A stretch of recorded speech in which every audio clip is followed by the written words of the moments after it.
Welcome to the fourth edition of the Fantasy Draft Weekly Rundown. Joining me, as always, is co-host and NFL Ironman London Fletcher. London, week number 3 was maybe one of the most predictable weeks ever. I mean, scores on Fantasy Draft approached and one even exceeded 300 fantasy points, and all the usuals went off. Green, Julio Jones, Fitzgerald, Rogers, Olsen, the list goes on and on. What happened to the craziness of the NFL? Are we going to see more craziness in week 4, or is it going to be predictable?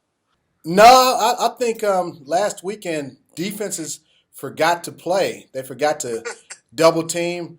Julio Jones, a AJ Green. You can't go out and allow those guys to um, get single coverage, play in and play out. Those defenses they forgot to take away those guys. Devontae Freeman. I was surprised by him and the type of performance that he had down in Dallas, especially coming off the type of defense performance that Dallas had when they visited Philadelphia the week before. So that was a big shocker.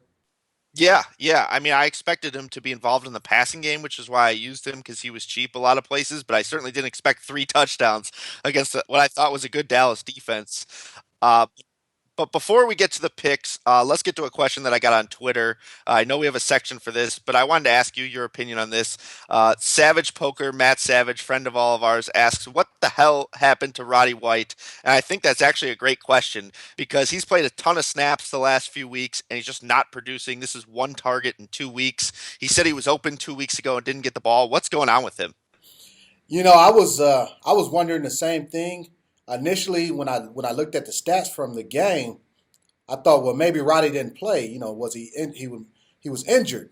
And then I looked at the film, and sure enough, he was out there and just didn't target him. You even think about Right. this. Leonard Hankerson, I think, had 5 catches in that ball game. So for some reason or another, either he hasn't found his way to get to produce in the new offense under Kyle Shanahan.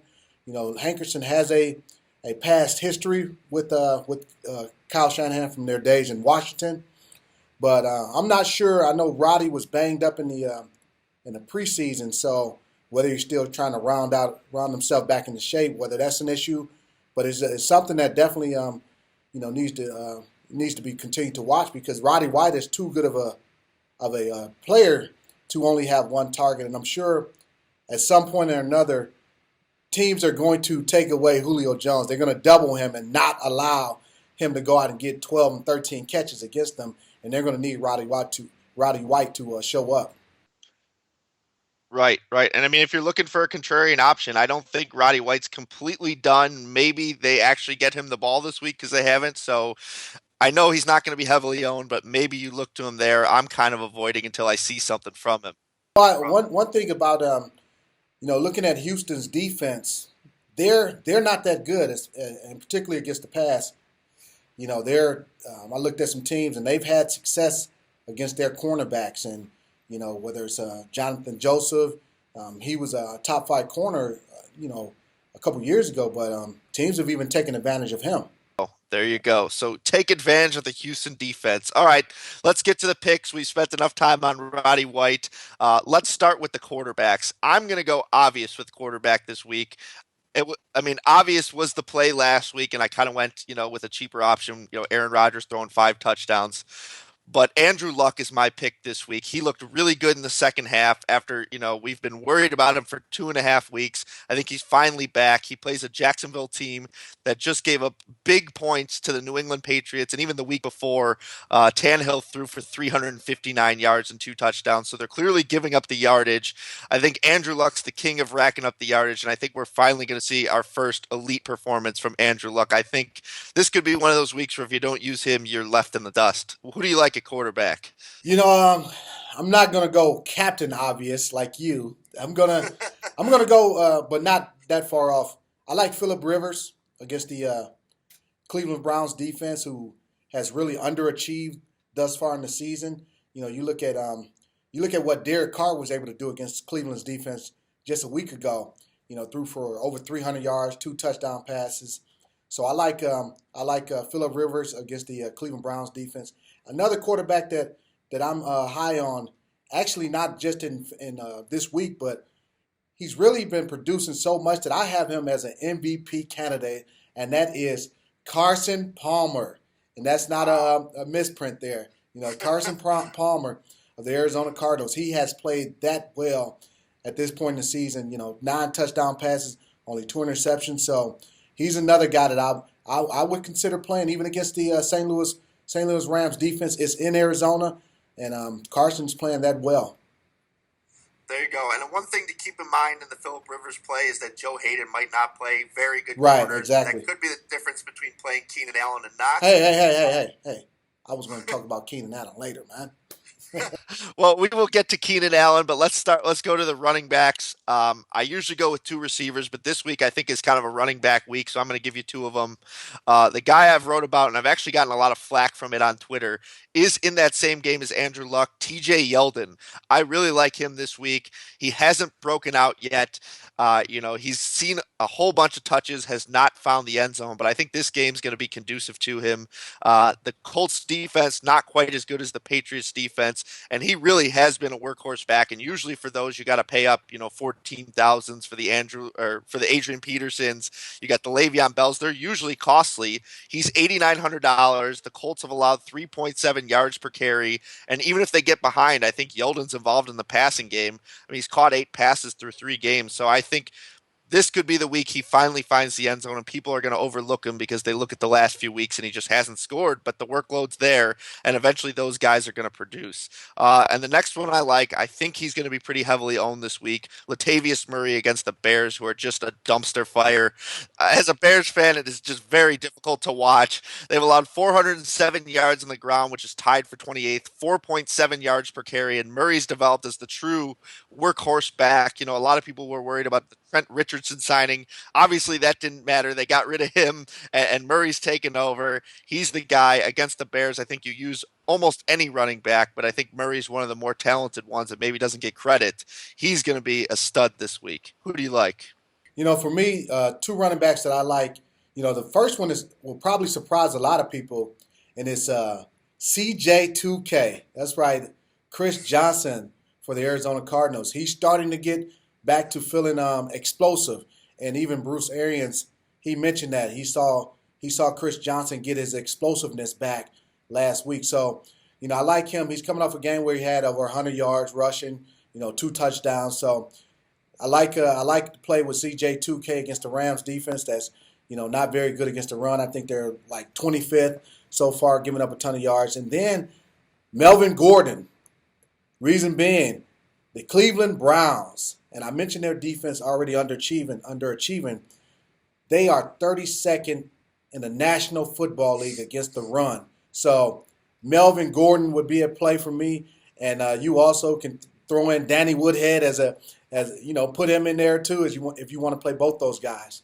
Yeah. The problem with Gordon in the fantasy draft format is it's PPR, which means points per reception, and he doesn't catch very many passes. So he's kind of touchdown dependent. But one of these weeks he's going to score 2 touchdowns. He's going to be worth playing. So that could be this week. Well, go get Lance Dunbar then if you want PPR. The guy had 10 receptions last week. Right. So I don't know any running backs who catches more passes than him. Yeah, and Whedon's going to check down to him. So keep that in mind when setting your roster on Fantasy Draft. Speaking of teams that are 32nd in the NFL against something, the Kansas City Chiefs, again, were roasted by wide receivers. Rodgers threw 5 touchdowns to them, and Cobb scored 3 of them. Jones hauled in 1. Montgomery hauled in 1. And this was a team that was already 32nd in the NFL against wide receivers in terms of fantasy points allowed. So I'm just going to go back to the bin this week and use A.J. Green against the Kansas City Chiefs. They've been struggling. I think you can use Andy Dalton as well. Just something with that pass defense is not the same as where it's been. And A.J. Green, after kind of an injury plague season last year, looks like he's back after 10 catches, 200 yards, 2 touchdowns last week. I wouldn't try and get cute and say who was last week's bum, who can I use this week that didn't produce. AJ Green produced last week. He's got a great matchup this week. He should produce again. Who do you like at receiver? I gave you a little bit of a tease. Keenan Allen against the Cleveland Browns. You look at the Cleveland Browns defense, even with Joe Hayden, they allowed Amari Cooper to go out and get over 100 yards I think he went for 139, against them. And then Keenan Allen, He's had games where he's had 12 receptions. Also had a game where he had 15 receptions. So he's coming off a game where he just had 12 receptions, 133 yards, two touchdown passes, catches rather. I like him against the Cleveland Browns, especially when you mention, Joe Hayden with the ribs. Even if he does play, he's not going to be 100%. And he's Philip Rivers' favorite target. So you're all in on the Chargers offense, it sounds like. You love Or them. either you can look at that, or I'm down on the Cleveland Browns defense. There you go. Tight end this week, not as easy as the other positions, at least for me. I was looking up and down. Usually you want to choose the Gronkowskis. He's off this week. I don't love the matchup for Graham. So you kind of look further and further down. And the guy who sticks out to me is Zach Ertz. Even though he's stuck in kind of a tight end committee, you look at their target distribution, he's received the third most targets on the team. So it's not like they haven't been trying to go to him. Sam Bradford's simply been ineffective. And I think this week that kind of ends. Last year the Redskins allowed it was the fourth most fantasy points to tight ends, and this year they're only 22nd. But you look at the tight ends they faced: Jared Cook, Larry Donnell. I don't think they've really had a big test yet. And I think Ertz, they're going to keep going to him. And I think this is a good week where he'll improve on that conversion rate on the targets. And I think he may even find the end zone. And he's only 6,700. So if you're rostering luck, you got to save money somewhere. And I think tight end's the place to do it. Who do you like? This tight end was easy for me. And I think I just looked at Oakland. Their defense has allowed tight ends to just carve them up. You look at Crockett Gilmore for Baltimore a couple weeks back. He had two touchdown receptions. The Baltimore Ravens, Crockett Gilmore with the Baltimore Ravens. And then you look at the Cincinnati Bengals, Tyler Eifert, opening week of the season. He had two touchdown receptions against them. So for me, tight ends against the Oakland Raiders defense are a must play. So I'm gonna go with Martellus Bennett for the Chicago Bears. Yeah, maybe I overlooked him because I'm kind of a self-hating Bears fan at this point, Did and you I did, just and look you at that almost cost offense. yourself. Yeah, exactly. I look at that offense with Jimmy Clausen, and it just worries me in every way possible. But yes, Martellus Bennett definitely worthy of consideration. Speaking of being a self-hating Bears fan, let's go with the defense, and let's go with our arch rival, the Green Bay Packers. Kind of hard to overlook them. When I look at Colin Kaepernick, I once wrote an interview, or excuse me, a research paper on Colin Kaepernick that showed that he only focused on the right side of the field, which I thought, I'm sure like in film rooms, you guys would have seen that in the NFL, that a guy would roll to the right and he would be accurate, and he would throw to the left, and he's got about a 45% completion rate. So I think the Green Bay Packers, who have a big pass rush, are going to figure this out. They rank fourth in the NFL in sacks right now. They're only priced at 5,300. Colin Kaepernick coming off a brutal week. I just don't think he's, Chris Mortensen on ESPN once said that he's the most talented quarterback he's ever seen. Well, I just don't see it. I think he's struggling. I think he doesn't have enough weapons. I think the Green Bay Packers will get after him this week and probably get some turnovers. Who do you like this week? I'm gonna go with the defense that just obliterated Colin Kaepernick a week ago, and I'm going with the Arizona Cardinals defense against the St. Louis Rams. And Rams, they struggle scoring points against Pittsburgh, only 6 points last week, and their offense doesn't have enough weapons to take advantage of, or not even take advantage, to match up with the Arizona Cardinals defense. Across the board on every level, the Arizona Cardinals can get it done. And this game is going to be in Arizona.